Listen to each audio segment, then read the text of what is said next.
Buenas tardes a todos los presentes y muchas gracias por asistir. Entonces, hoy día vamos a comenzar con el primer ciclo de charlas de investigación del año 2022. Ya este es un ciclo de charlas que se comenzó en el año 2020. Ya no sé si alguno se acuerda, se hizo en pandemia de forma online y es la primera vez que se hace de forma presencial. ¿Ya? Además va a salir también en Instagram y va a quedar la grabación para que ustedes después lo puedan revisar. ¿Ya? ¿Y cuál es el objetivo del ciclo de charlas? Bueno, principalmente este año tenemos varios profesores que han sido contratados nuevos, son nuevos docentes que han llegado a la escuela, y la idea es que ellos quieren mostrar, nosotros queremos que ellos nos muestren sus investigaciones, ya el quehacer que están haciendo y cuáles son sus temas de investigación. ¿Ya? Además van a participar, además de los profesores nuevos, van a participar también profesores postdoc que están acá invitados, con temas súper interesantes para que sigan participando en estas charlas. Estas charlas van a ser todos los jueves, desde ahora hasta a mitad de noviembre aproximadamente. ¿Ya? Así que van a ser un mes y medio de charlas que pueden participar. Bien, hoy día la charla que vamos a ver es la charla de nuevas técnicas de resonancia magnética para la cuantificación de biomarcadores desde el corazón hasta el resto del cuerpo. ¿Ya? Y el expositor va a ser el doctor Hernán Mellalobos. Comentarios del profesor, un profesor asociado que llegó este año, ¿cierto? Ingeniero civil de acá en nuestra casa de estudio. Además tiene un doctorado en ciencias de la ingeniería, en el área de ingeniería eléctrica de la Pontificia Universidad Católica, y su área de investigación es la ingeniería biomédica. Ya, entonces no le voy a dar el resumen porque vamos a ver la charla ahora, así que dejo con ustedes al doctor Hernán Mella. Muchas gracias por la presentación y muchas gracias por venir voluntariamente a esta charla. Yo llegué hace poco a la escuela, entonces la idea mía es mostrarle a ustedes, y también ojalá hubiesen venido a los profes también, en qué es en lo que yo trabajo, para ver si hay oportunidades de colaboración o proyectos de tesis, si es que alguno después se interesa en esta área. ¿Ya? Yo trabajo con resonancia magnética, en eso hice el doctorado y en eso he seguido trabajando hasta el día de hoy. Y le voy a hablar un poco de proyectos pasados y proyectos que estamos desarrollando ahora en conjunto con algunos colaboradores. ¿Ya? La resonancia magnética es una técnica de adquisición de imágenes médicas que es inocua y no es invasiva. Es inocua porque no trabaja con radiación ionizante como puede ser el CT o los rayos X. Trabaja solo con campos magnéticos. Y nosotros podemos mirar adentro del cuerpo sin necesidad de hacer ninguna incisión, etc. Entonces, esta técnica permite obtener imágenes anatómicas de gran calidad, como la que nosotros estamos viendo ahí. Nosotros podemos incluso ver un video. Nosotros podemos tomar y estimar algunos contrastes distintos, como lo pueden ser mapas T1 y T2. Después voy a explicar un poco qué es esto. Mapas de desplazamientos de los tejidos, velocidades, podemos medir la perfusión de los fluidos en el tejido. Y también podemos calcular el tensor de difusión del tejido. Todo esto a partir de imágenes de resonancia. Entonces estas imágenes tienen el gran valor que sirven para diagnosticar y pronosticar algunas enfermedades, ¿ya? Dependiendo del tipo de imagen que se requiera. Pero ¿cómo funciona la resonancia magnética? Lo anterior fue a modo de motivación. La resonancia magnética combina campos y gradientes magnéticos con pulsos de radiofrecuencia, y con eso nosotros podemos generar la imagen. Y en particular, la resonancia magnética mide la magnetización del núcleo de hidrógeno, de los spins magnéticos del núcleo de hidrógeno. Generalmente se fija en ese protón, no porque solo pueda medir ese protón de hidrógeno, sino que porque hidrógeno es lo que más nosotros tenemos en el cuerpo. Si nosotros, por ejemplo, tomáramos resonancia de fósforo, no veríamos nada en el cuerpo porque tenemos poco fósforo, pero se puede hacer, ¿ya? Entonces el spin es una propiedad que tiene el protón del átomo, y estos spins generalmente se representan con una flechita, y cuando no hay campos magnéticos los spins apuntan en cualquier dirección. Entonces lo que uno ve es que la magnetización neta de la suma de todos los spins, o sea de todos los protones de hidrógeno, en un entorno en particular, es cero. Cuando uno mete a una persona al resonador, el campo magnético es tan fuerte que los spins magnéticos se alinean con el campo principal, que en este caso el campo principal está en esa dirección, y ahora la magnetización neta de esos spins, o sea la suma de las flechitas, no da cero y es distinta de cero, ¿ya? Entonces lo que se hace después es que esa magnetización se excita con un pulso de radiofrecuencia, y lo que hace este pulso de radiofrecuencia es que pesca el vector de magnetización y lo lleva al plano transversal, ¿ya? Y ese vector de magnetización está procesando con una frecuencia omega 0 que depende de la intensidad del campo magnético principal. Entonces procesaba en ese sentido y ahora procesa en el plano XY. El pulso de radiofrecuencia le entrega energía al tejido y lo que hace el tejido es que después la entrega de vuelta. Entonces el principio de la detección de señal en resonancia magnética es un principio de transferencia de energía. Entonces la flecha que estaba en el plano longitudinal y ahora está en el plano transversal empieza a recuperarse lentamente y empieza a disminuir su magnitud en el plano XY y empieza a recuperar su magnitud en el eje Z. Y eso es lo que nosotros vemos acá.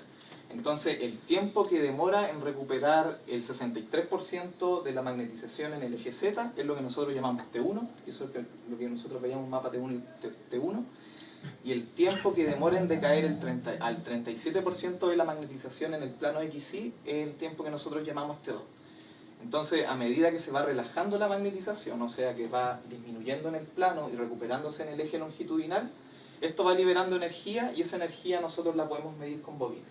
Porque la precesión del vector de magnetización genera una pequeña corriente, o sea, induce una pequeña corriente en las bobinas con las que nosotros medimos la señal.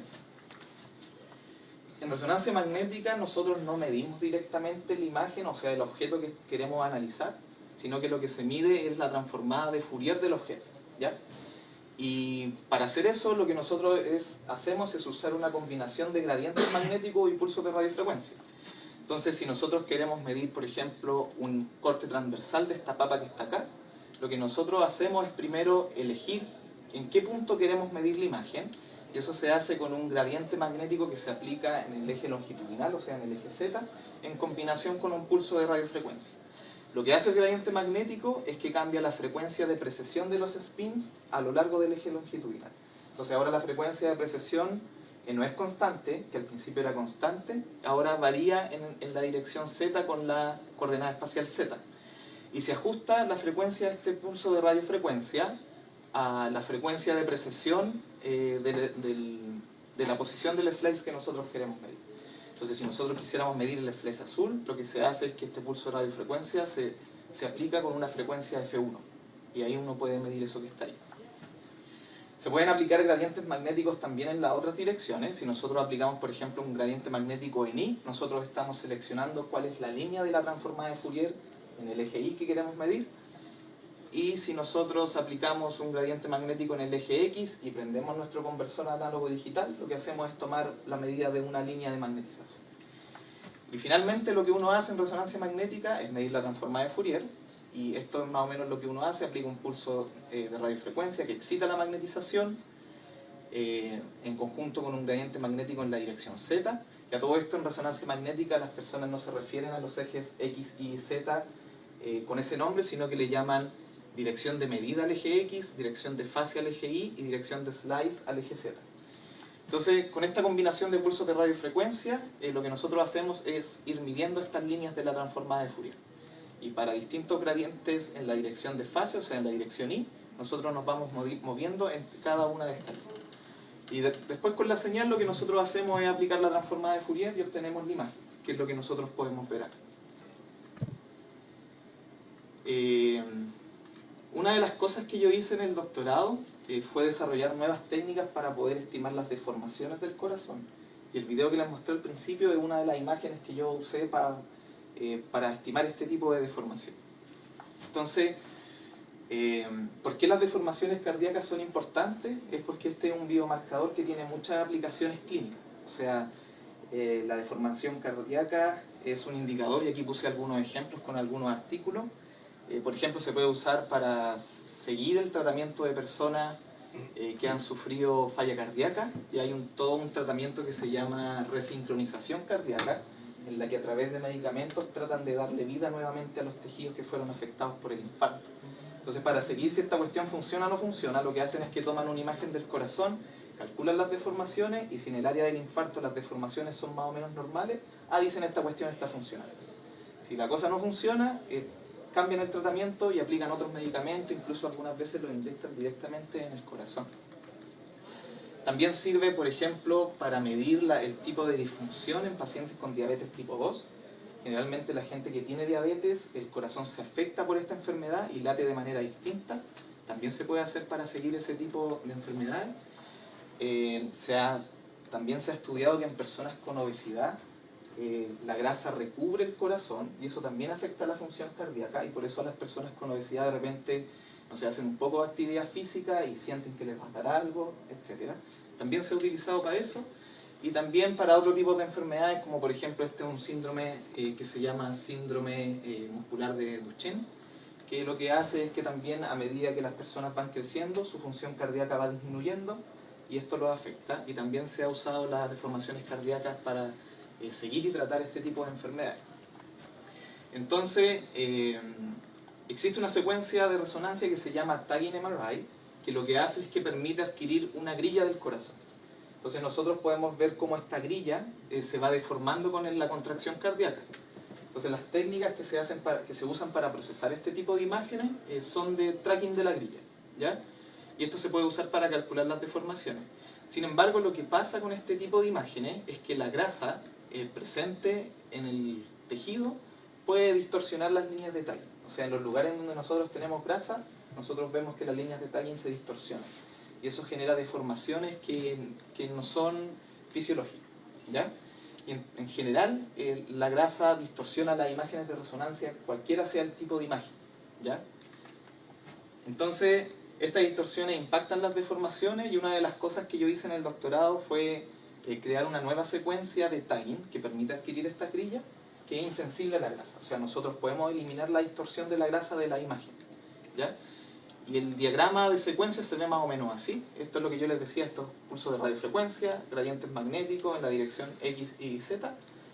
Y esta nueva secuencia tiene la ventaja de que permite medir una grilla con solo 2 imágenes. Por ejemplo, acá hay una imagen de tagging que se adquirió con una secuencia convencional. Y lo primero que pueden notar es que aquí arriba hay grasa. Esto es una imagen que se adquirió de una botella que está rellena la mitad con agua y la mitad con aceite vegetal. Entonces el aceite está arriba, el agua está abajo, y lo que nosotros vemos es que esta línea, que debería ser recta, en la transición de agua y grasa, se quiebra y se distorsiona un poco, ¿ya? Con la secuencia que nosotros creamos, esta línea va recta y sigue recta incluso en la transición.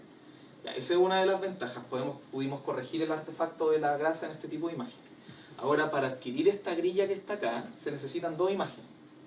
Y estas 2 imágenes se restan y uno se queda con la grilla.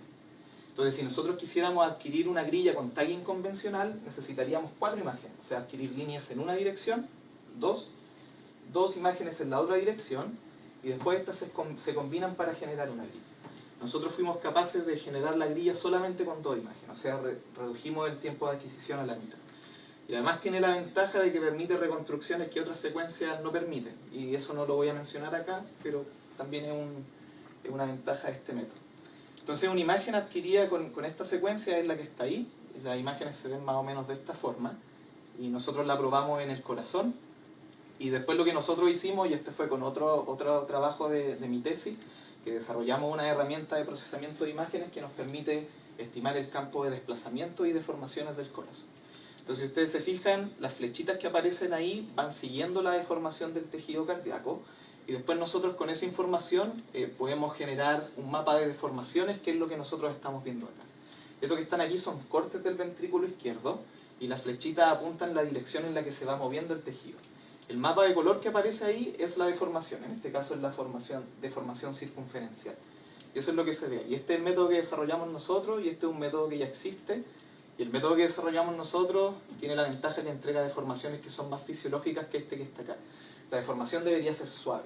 Entonces lo que uno ve acá son deformaciones suaves. Y lo que uno ve acá son deformaciones que tienen variaciones rápidas en el espacio. Y eso no debería pasar. Entonces este método funciona mejor. Y esto también tiene aplicaciones en otros órganos. Yo toda la tesis de doctorado la hice en el corazón, pero nosotros ahora estamos explorando aplicar este tipo de imágenes en el hígado. Entonces, las deformaciones del hígado pueden dar indicios de estatosis hepática y cirrosis. La estatosis hepática es cuando uno pasa de hígado graso y empieza a generarse la cirrosis en el hígado.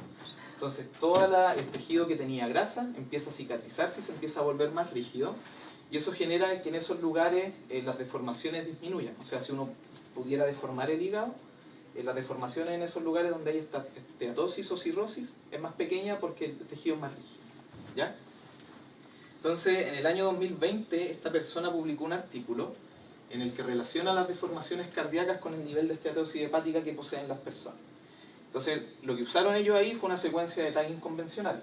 Pero la pregunta que uno se hace, oye, pero el hígado cuando se está desarrollando la esteatosis tiene grasa. ¿Cómo influye la grasa en la estimación de deformación? ¿Ya?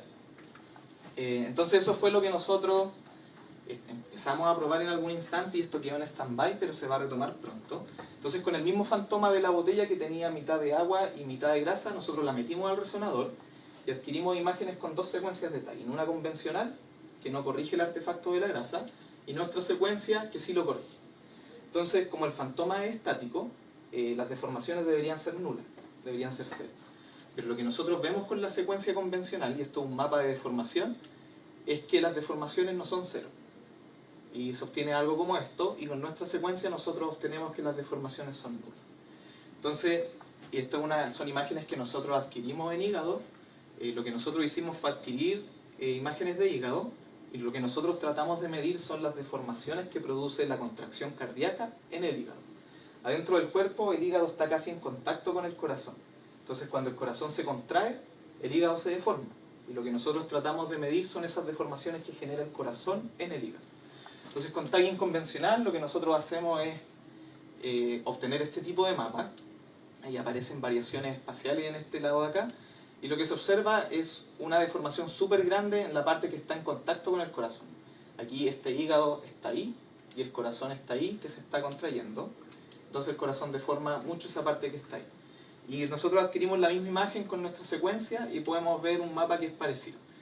Entonces nosotros estábamos haciendo experimentos con esto, pero se nos acabaron los pacientes, los voluntarios. Porque nosotros nos colgamos del estudio de otro profesor que tenía una cohorte súper grande de pacientes con hígado graso. Y cuando nosotros nos metimos a escanear, justo se le acabaron los pacientes y se acabó el proyecto. Entonces esta cuestión lo dejamos en stand-by, pero lo vamos a retomar en algún momento. Y la idea es evaluar qué tanto mejora usar nuestra secuencia o las secuencias convencionales al estimar deformaciones en el hígado, ¿ya? Y esa cuestión quedó pendiente. Otras cosas en las que he trabajado con algunos colaboradores es la estimación de biomarcadores en otra parte del cuerpo, que está súper cerca del corazón, pero en este caso es un vaso sanguíneo, que es el vaso sanguíneo más grande que tenemos en nuestro cuerpo, que es la aorta. Entonces, en este trabajo que está acá, lo que nosotros hicimos fue desarrollar un método que nos permite estimar de manera no invasiva el pulse wave velocity, y este pulse wave velocity es la velocidad de propagación de una onda de presión a lo largo de los vasos sanguíneos, ¿ya? Generalmente, este parámetro es un indicador de la distensibilidad de la arteria, y la distensibilidad de la arteria nos indica qué tanto la arteria se puede deformar y volver a su posición original, ¿ya? Entonces, por ejemplo, en personas con hipertensión se ha visto que el pulse wave velocity aumenta porque la arteria es más rígida y la onda de presión se propaga más rápido, ¿ya? Pero si nosotros quisiéramos medir este indicador, lo que se hace es que se usan catéteres. Entonces entran con un catéter por el fémur, llegan hasta la aorta y miden la presión en dos puntos de la aorta. Uno justo saliendo del corazón y otro por acá abajo, y calculan cuánto se demora la onda de presión que midieron acá en llegar acá, y calculan cuál es la velocidad de propagación del pulso. Esa cuestión es sumamente invasiva. Entonces lo que hicimos acá es generar un método que lo midiera de manera no invasiva, solo con imágenes de resonancia y a partir de medidas de velocidad que eso se pueden obtener en el resonador. Entonces lo que nosotros hacemos es que tomamos una imagen de FortiFlow, segmentamos la aorta, nosotros tenemos el dato de velocidad porque esto lo mide el resonador directamente, generamos un mapa de distancia resolviendo una ecuación diferencial sobre esta aorta que se llama la ecuación eikonal, y con eso nosotros podemos medir cómo va variando el flujo a lo largo de la aorta en distintos puntos y nos permite generar un mapa de pulse wave velocity a lo largo de la aorta. Ese fue el trabajo que hicimos acá, y siguiendo como en la misma línea de estimar cosas en la aorta, también hemos trabajado en la estimación de parámetros hemodinámicos en pacientes con válvula bicúspide, y esta enfermedad se caracteriza, a la salida del ventrículo izquierdo existe la válvula tricúspide, y ese es el nombre de la válvula cuando está en su condición normal. Entonces es una válvula que tiene tres cabezas, y esas cabezas se abren cuando sale la sangre del ventrículo izquierdo y entra por la aorta. cuando existe válvula bicúspide, o sea, hay solo una línea, el flujo de sangre que sale del ventrículo es súper fuerte. Y ese flujo de sangre, ese jet de sangre, choca con la pared de la aorta y hace que la aorta crezca. Empieza a crecer, a crecer, a crecer, y las personas que tienen esta condición en algún momento se les revienta la aorta. Entonces esta cuestión es súper crítica. Y lo que nosotros hicimos con este trabajo fue tratar de estimar parámetros hemodinámicos en pacientes con esta enfermedad que nos permitan predecir de alguna forma si la aorta está a punto de romperse o si es riesgoso que esta persona siga teniendo en esa condición la aorta, etc. Entonces, nosotros podemos estimar un montón de parámetros hemodinámicos y algunos parámetros geométricos como diámetro, velocidad, etc. Pero también podemos estimar regurgitación, wall shear stress, que es la tensión que produce la sangre en las paredes de la aorta, vorticidad, etc. Y así se ven los mapas de esos parámetros. Y así se ven, por ejemplo, en voluntarios normales, o sea, voluntarios sanos, y en pacientes que tienen esta enfermedad. Y lo que hicimos en este trabajo fue tratar de calcular diferencias y encontrar diferencias entre los dos sets de voluntarios, entre pacientes y voluntarios sanos. Y lo último, que este es un trabajo que estamos desarrollando ahora, es un problema de separación de agua y grasa. Y como yo les mencioné anteriormente, en la resonancia magnética la presencia de grasa distorsiona las imágenes. Y eso generalmente es un problema que uno no quiere tener en su imagen. Pero estas distorsiones se pueden utilizar para estimar cuánta grasa y cuánta agua hay en el tejido. Y uno puede generar un mapa de agua, que es lo que nosotros estamos viendo aquí a la izquierda, y un mapa de grasa. Esto que está aquí es una imagen abdominal. Entonces estamos viendo un corte del abdomen, y ahí se ve el hígado, la columna, y esto que está es la grasa abdominal. O sea, todos nosotros tenemos grasita en el abdomen. Entonces, si ustedes se fijan, en el mapa de agua no aparece la grasa abdominal, y en el mapa de grasa aparece la grasa subcutánea, o sea, abdominal, y la grasa que se le llama grasa subcutánea, y grasa que hay al interior de los órganos, que se llama grasa visceral. Entonces nosotros podemos usar estas distorsiones que genera la grasa para poder separar este tipo de mapas. Pero también pasa que la grasa puede generar distorsiones en las mediciones de velocidad que se hacen por resonancia magnética. Entonces yo anteriormente lo mencioné, pero hay un tipo de secuencia de imágenes que a nosotros nos permite medir cuál es la velocidad de los tejidos con resonancia magnética. Aquí hay un ejemplo, este también es un corazón, pero ahora estamos viendo como un corte longitudinal del corazón. Y lo que nosotros podemos ver son las velocidades en la dirección X, Y y Z, a través del plano adentro del corazón. Entonces, si hay grasa, se distorsionan estas mediciones. Entonces, en este trabajo lo que nosotros estamos haciendo, y está en preparación, lo vamos a enviar prontamente a publicación, es que estamos desarrollando dos técnicas para separar agua, grasa y velocidades. Entonces, ¿cuál es la idea de esto? Combinar las secuencias que se utilizan usualmente para separar agua y grasa con una secuencia que nos permite medir velocidades. Entonces, haciendo esto, lo que nosotros podemos hacer después, resolviendo un problema de optimización, es estimar un mapa de grasa, un mapa de agua y un mapa de velocidades, que es lo que estamos viendo acá abajo. La ventaja que tiene eso es que nosotros, por ejemplo, podemos usar el mapa de grasa para corregir las medidas de velocidad, o podemos usar simplemente toda la información que estamos estimando simplemente para tener más información que sea útil para un posible diagnóstico. Entonces el ejemplo que está acá es una imagen de resonancia magnética del cuello, y lo que nosotros estamos viendo ahí es un corte del cuello. Entonces lo que nosotros esperamos ver es poder separar un mapa de agua, un mapa de grasa, y lo que está acá abajo es lo que se hace ahora. Estas son las técnicas actuales. Lo que está arriba es lo que nosotros obtuvimos con nuestra secuencia nueva, ¿ya? Y si ustedes se fijan, los mapas se parecen un montón.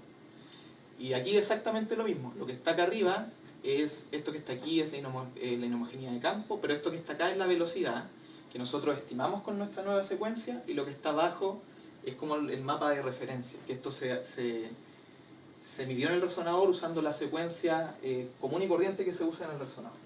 Entonces nosotros con una sola secuencia de adquisición y con un solo set de imágenes pudimos estimar toda esta información, que para el caso de acá se necesitan más imágenes para hacer. Entonces la cuestión funciona bien. Y esos puntitos que están ahí son las carótidas. Entonces lo que nosotros estamos viendo ahí es la velocidad de la sangre a través de las carótidas. Entonces por eso se ve así. Y nosotros desarrollamos dos secuencias que nos permiten hacer exactamente lo mismo. La primera es una secuencia más simple que necesita menos imágenes y los resultados se obtienen simplemente de hacer álgebra entre las imágenes, pero desarrollamos una segunda secuencia que necesita un poco más de imágenes, o sea, eso quiere decir que nosotros nos demoramos más en adquirir la información que necesitamos para después calcular nuestros mapas, pero que funciona un poco mejor. Y esta se llama, nosotros le pusimos Phase Contrast Ideal. Si ustedes se fijan, aquí está el resultado de referencia que se obtiene con Ideal. De nuevo el mapa de agua, mapa de grasa de referencia. Estos son los que obtuvimos nosotros con nuestra secuencia. Inhomogeneidad de campo, que se parecen harto. Esto que está acá se llama T2 estrella, que no vale la pena entrar en detalles, pero también se puede estimar. Y de nuevo las velocidades de las carótidas. O sea, tenemos velocidad a través del plano. Esto es lo que estimamos nosotros y esto es lo que estima el resonador usando la secuencia como estándar. Y nosotros podemos ir más allá y nosotros podemos adquirir varias imágenes a lo largo de todo el ciclo cardíaco. O sea, nosotros adquirimos estas imágenes con un ecocardiograma, al voluntario le ponemos un ecocardiograma y cuando el resonador a través del ecocardiograma detecta que el corazón va a empezar a contraerse, nosotros empezamos a adquirir las imágenes. Entonces adquirimos imágenes a lo largo de toda la contracción del corazón, el corazón se contrae, el ventrículo izquierdo bota sangre a través de la aorta y esa sangre se va por las carótidas hacia el cerebro. Entonces lo que nosotros estamos midiendo acá es el flujo de sangre por la carótida izquierda acá y la carótida derecha acá hacia el cerebro, y en rojo está la curva de referencia, que es a lo que nosotros apuntamos y lo que nosotros nos gustaría estimar, y en azul está la estimación que estamos haciendo nosotros con nuestro método. Esto es con la primera secuencia que les mostré y esto que está acá es con la segunda secuencia que les mostré. Si ustedes se fijan, esta curva de flujo son súper parecidas, entonces esto quiere decir que los métodos que nosotros estamos desarrollando funcionan súper bien. Pero ¿cuáles son las potenciales aplicaciones de estas nuevas secuencias? Por ejemplo, en grandes vasos, una enfermedad súper común es la generación de placa. ¿Y qué es la placa? Es básicamente tejido con lípidos, o sea, grasa. Entonces, nosotros, en teoría, con esta secuencia podríamos adquirir, por ejemplo, una imagen de la aorta. Si la aorta tiene placa, nosotros podríamos obtener una imagen de grasa, en la que nos va a mostrar la cantidad de grasa que tiene la placa, dónde está la placa, etc. También un mapa de agua y también un mapa de velocidad. Y eso tiene muchas utilidades en la práctica clínica. También esto podría servir, por ejemplo, para hacer separación de agua y grasa en el hígado y corregir velocidades en el hígado, o también para evaluar velocidades en las venas del hígado. El hígado no es solamente tejido, sino que por su interior pasan distintas venas que son más o menos grandotas, y esas venas son la vena hepática, porta y cava, y en teoría nosotros podríamos adquirir una imagen del hígado. Si una persona tiene hígado graso, podríamos tener un mapa de grasa para ver en qué zonas posee hígado graso, un mapa de agua y también un mapa de velocidades de la sangre que fluye a través del hígado. Esa también es una posible aplicación. Y con Carlos Milovich, que él también va a dar una de estas charlas, que es un profe que llegó hace poco, que también trabaja en resonancia, nosotros estamos explorando posibles aplicaciones en QSM, que lo que hace QSM es tratar de estimar las fuentes de susceptibilidad magnética en el cerebro. Entonces lo que nosotros hemos conversado es que este tipo de imágenes también se pueden usar para resolver este tipo de cosas. Lo que nosotros podríamos hacer es, con un set de datos, hacer un mapa de agua, un mapa de grasa, un mapa de velocidades y un mapa de susceptibilidad magnética. Y eso sería súper chévere. Aquí estas cosas nosotros hemos estado trabajando. El otro día fuimos al resonador y tratamos de medir algunas imágenes, fallamos porque es súper complicado setear los parámetros y todo, pero esta cuestión esperamos que avance prontamente. Entonces, una de las cosas que yo les quería comentar acerca de la resonancia es que toda esta cuestión de repente se puede ver súper complicado, pero no lo es tanto. Y hay mucho paralelismo entre resonancia magnética y otras técnicas de imágenes, como lo pueden ser ultrasonido, tomografía axial computarizada, astronomía e incluso óptica, ¿ya? Los principios de la toma de imagen y de la medición de señal son exactamente, o sea, no son exactamente los mismos, pero son muy parecidos. Y con pocas variaciones uno puede hacer paralelismo entre resonancia y óptica, por ejemplo, resonancia y astronomía, etc. Una de las desventajas que tiene esta técnica es que es una técnica cara y de acceso restringido. Entonces, por ejemplo, si ustedes alguna vez han ido al médico, generalmente el médico los manda primero a hacer una radiografía, porque es más barato. Si les va mal con la radiografía, después un ultrasonido. Si les va mal con eso, quizá un CT. Y la última, el último recurso que le queda al médico es la resonancia. ¿Y por qué es lo último? Porque es un examen caro y no todas las personas tienen acceso a hacerse una resonancia. Ya, de hecho, en el sistema público de salud hay súper pocos resonadores disponibles. Hasta hace poco entre la cuarta, quinta y sexta región existía solo un resonador en el sistema público, que estaba aquí en el Van Buren. Ahora creo que hay 2 o 3. ¿Ya? Así que esta cuestión es súper restrictiva. La ventaja de esto es que nosotros, con los colaboradores con los que yo hice el doctorado y con la gente que sigo trabajando, tenemos 3 resonadores dedicados a investigación. Y esa cuestión en Chile, de hecho somos el único centro de investigación que tenemos estos resonadores. Y en Latinoamérica, si no me equivoco, en Brasil hay otro centro de investigación que tiene 1 o 2 resonadores. Así que tenemos la ventaja de que tenemos muchos equipos para hacer investigación. Y eso es súper bueno.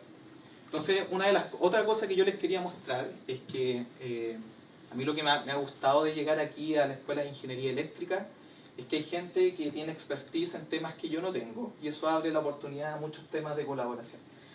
Por ejemplo, en gran parte de los métodos de procesamiento de imágenes que yo les mostré, nosotros tenemos cuellos de botella, y generalmente esa parte del postprocesamiento demora mucho. Y todo eso se puede apurar usando inteligencia artificial. Yo no soy experto en inteligencia artificial, pero sé más o menos lo que hay que hacer para solucionar eso, y eso se puede hacer y es una oportunidad de investigación. Lo otro es que la adquisición y reconstrucción de este tipo de señales es similar a la adquisición de imágenes ópticas. Entonces, yo caché cuando llegué que acá tienen un laboratorio óptico súper potente, y lo que yo he leído de la literatura de lo que hacen ellos es que también ellos adquieren imágenes ópticas usando ciertos patrones de submuestreo, y después pueden reconstruir imágenes submuestreadas.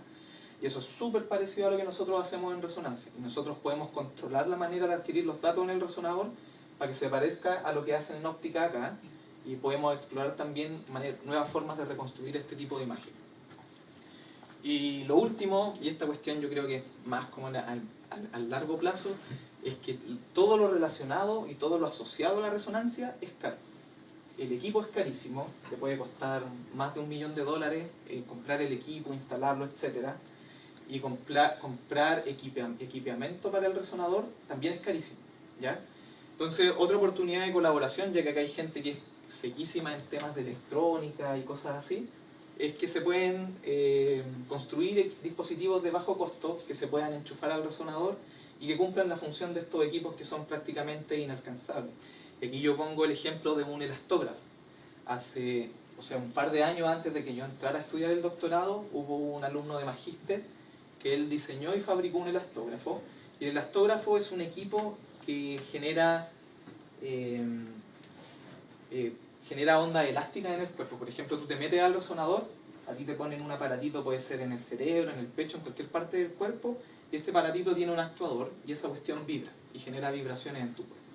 Entonces lo que hace el resonador es que va midiendo imágenes de esas vibraciones y podéis generar un mapa de propagación de ondas. O sea, tú puedes ver la onda propagándose a lo largo de tu cuerpo. Y eso tiene muchas aplicaciones, puedes estimar con problemas inversos, rigidez de los tejidos, etc. Pero ese dispositivo, no sé, debe costar más de 100 millones de pesos y se puede fabricar.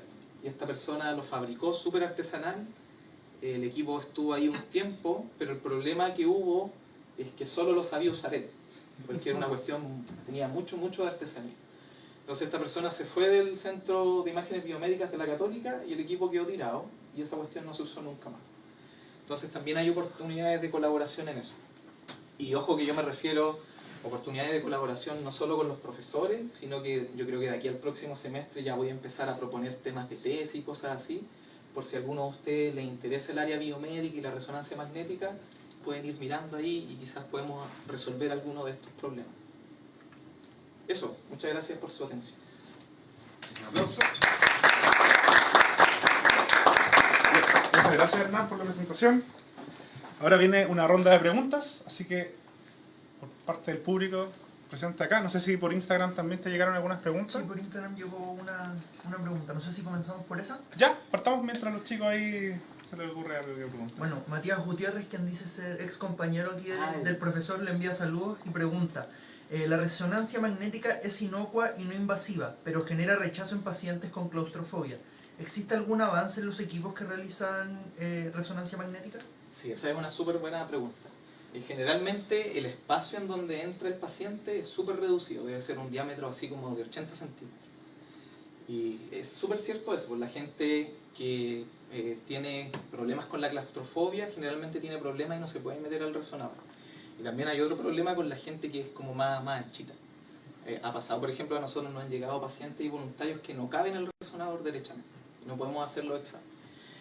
Si hay desarrollos tecnológicos para solucionar eso, hay un tipo de resonador que no recuerdo bien el nombre, que el gantry, o sea, como el cilindro en donde entra la persona ya no es un cilindro, sino que es un espacio abierto.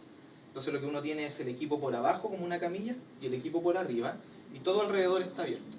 Entonces eso ayuda a solucionar un poco ese tema, pero hay todo un área de investigación que está tratando de sacar mejores imágenes con ese tipo de resonador, porque lo que pasa con esos resonadores es que en resonancia magnética lo que uno necesita es que el campo principal sea lo más homogéneo posible. Si hay inhomogeneidades de campo, las imágenes salen malas. Y lo que pasa con ese tipo de resonadores que son abiertos es que es súper propenso a la inhomogeneidad de campo. Entonces hay gente trabajando en solucionar eso. Y lo otro que pasa es que hay resonadores que tienen el gantry más ancho. O sea, no sé, pues el resonador común tiene como 80 centímetros de diámetro, hay resonadores que tienen 1 metro, 1 metro 10. Pero también pasa lo mismo con la homogeneidad del campo magnético. Es un problema súper importante en resonancia. Ya, ahí está la pregunta de Instagram. ¿No hay otra? No, por el momento no ha llegado ninguna otra, pero seguimos esperando. Ya. ¿Alguna pregunta de ustedes? ¿Tienen alguna consulta? No, pero no sé si ya como en esta misma línea, si habrá como alguna metodología porque efectivamente esto no es invasivo, obviando ese tema, pero ha pasado en pacientes que, ya sea por gravedad o por a ese motivo, la resonancia de por sí no le hace efecto y usan como un tipo de medio de contraste, como una para hacer como, para que se haga un poco más la diferencia como en estos mapas de colores. Con este sistema que ustedes como que están revaluando para que salgan mejor imágenes, ¿evitaría un poco ese pinchazo? ¿O con ciertos pacientes podría igual darse? Sí, lo normal en resonancia magnética es que no se inyecte medio de contraste. De hecho, el medio de contraste se usa solamente en casos como muy particulares. Y de hecho, por ejemplo, inyectar medio de contraste para adquirir las mismas imágenes que yo les mostré acá nos beneficia. Pero al final lo que hace el medio de contraste es que aumenta la señal de la imagen. Entonces, ¿qué pasa si nosotros aumentamos la señal? Bajamos el ruido y podemos estimar mejores parámetros y cosas por el estilo. Pero así como súper a la rápida, yo creo que lo que nosotros estamos haciendo no mejora o empeora con, ¿cómo se llama? No viene a eliminar el medio de contraste del examen, sino que lo que nosotros decimos es que podemos hacer exactamente lo mismo que se está haciendo, pero con nuevas secuencias y que funcionan mejor porque podemos sacar mayor información. Pero en teoría estas secuencias, las dos pueden funcionar con medio contraste, etc. Pero eso. ¿Alguna otra pregunta? Yo tengo una consulta, 2 consultas, o 3. Oye, tú, por ejemplo, comentaste estos valores T1 y T2, ¿cierto? Que eran con ciertos porcentajes de las señales que tenían, las descargas, por eso no sé. Esos valores son estándar, me imagino. ¿Y qué pasa si uno, por ejemplo, elige otros puntos de operación? Me imagino que son como puntos de operación, ¿cierto? No son puntos de operación, es una propiedad del tejido. Ya. El tiempo T1 y tiempo T2, de hecho, a ver, en alguna parte... Pero el tiempo T1 y tiempo T2 es una propiedad del tejido y eso mide qué tanto se demora la magnetización que está en un punto particular del tejido en relajarse o en recuperar su estado normal. Entonces se obtiene uno de estos mapas. Entonces, esa cuestión no se ajusta, sino que lo que hace para poder estimar eso, uno toma muchas imágenes para distintos parámetros de funcionamiento del resonador. O sea, uno va cambiando los tiempos de repetición, tiempos de eco, tiempo de repetición para el caso de T1 y tiempos de eco para el caso de T2. Y va tomando muchas imágenes en distintos instantes de tiempo. Entonces lo que uno hace es ajustar un modelo de señal. Uno justamente ajusta las curvas que mostré. Entonces esas curvas son las exponenciales de menos t partido en T1 y la exponencial de menos t partido en T2. Y uno ajustando eso puede calcular el T1 y el T2 del tejido. Claro, la ventaja que tiene estimar esos parámetros es que se ha demostrado que esa propiedad del tejido varía dependiendo de algunas enfermedades. Por ejemplo, cuando hay un infarto del corazón, el tejido infartado tiene un valor T1 y un valor T2 que son distintos. Entonces se puede usar para eso. Y en el cerebro pasa lo mismo. Por ejemplo, cuando hay un derrame cerebral, el derrame cerebral al final es más líquido que hay en el cerebro porque el cerebro sangra. El valor T1 de la sangre es súper largo. Debe ser, no sé, 2000... En resonancia siempre se habla de milisegundos, pero debe ser 2 segundos. Pero el valor normal del T1 del cerebro debe ser 200 milisegundos. Entonces, por ejemplo, si tú tomáis una imagen de resonancia normal, no se ve el derrame, pero si tú calculáis el mapa T1 y el mapa T2, tú puedes ver el derrame. Entonces se usa para ese tipo de cosas. Oye, otra pregunta con respecto a lo del tagging que mostraste. ¿Se usan técnicas como de flujo óptico o de ese estilo para Sí. poder determinar, porque tú mostraste ahí como las velocidades, ¿cierto? Las direcciones hacia dónde se iba? Entonces no sé si eso, ¿cómo lo hacen? Por ejemplo, ¿usan flujo óptico o usan otro tipo para estimar esas direcciones? Sí, hay como, cuando uno quiere procesar este tipo de imágenes para calcular desplazamiento, hay como dos grandes líneas. Hay toda una parte que tiene que ver con registro no rígido, flujo óptico, etcétera. Y hay otra parte que trabaja con filtro. O sea, es como un área de filtro y otra parte como de registro.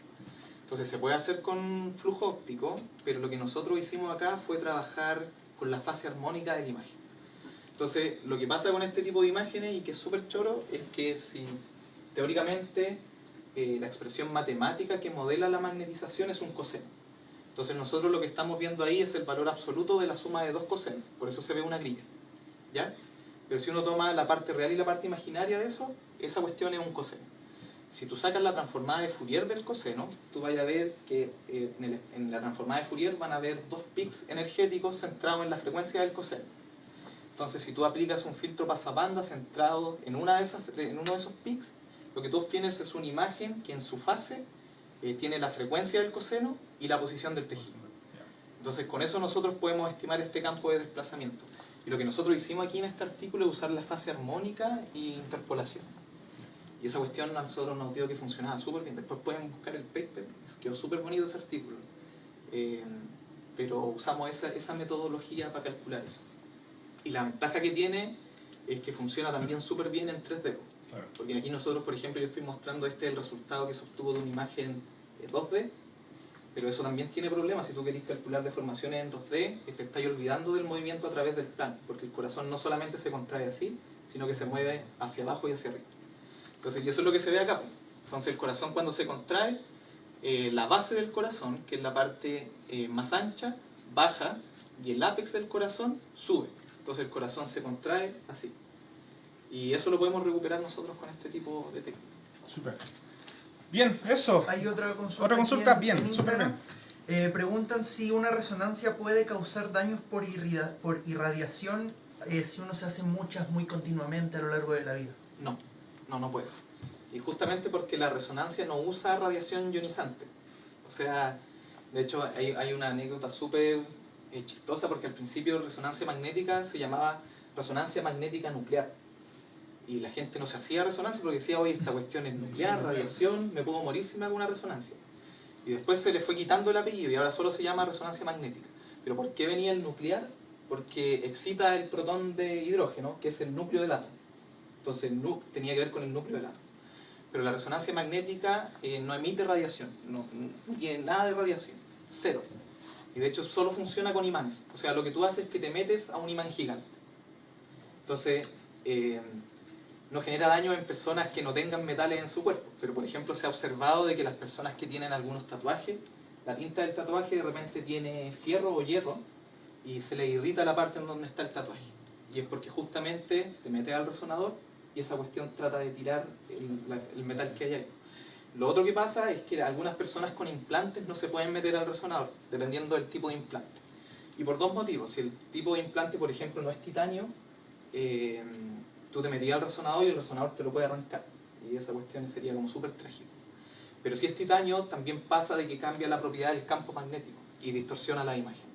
Entonces el campo magnético nosotros necesitamos que sea lo más homogéneo posible, pero cuando tú metes cualquier tipo de metal al campo magnético, eso se vuelve inhomogéneo y te echa a perder la imagen. Pero también hay gente que usa eso para sacar mejores imágenes. Esa cuestión también es chora. Por ejemplo, para cáncer de mama hay una cosa que se inyectan que se llama espío, no me recuerdo qué significa, pero son partículas de hierro. Y se las inyectan y esas partículas se van en los lugares donde hay cáncer. Entonces ellos toman una imagen y esas partículas modifican localmente el campo magnético y en la imagen ahí tú ves que no hay señal, que hay un hoyo. Pero esa cuestión a la gente le sirve, dicen, oye, aquí se nos echó a perder la señal, entonces aquí está el tejido con cáncer. Ahí nosotros tenemos que hacer los estudios, tenemos que estirpar, etc. Entonces por eso algunas cosas que pueden ser problemáticas para algún tipo de aplicaciones en resonancia son útiles para otro tipo de aplicación. Eso. Bien, entonces démosle un aplauso nuevamente a Hernán. Muchas gracias, Hernán. Luego Jenny te va a pasar el premio más tarde.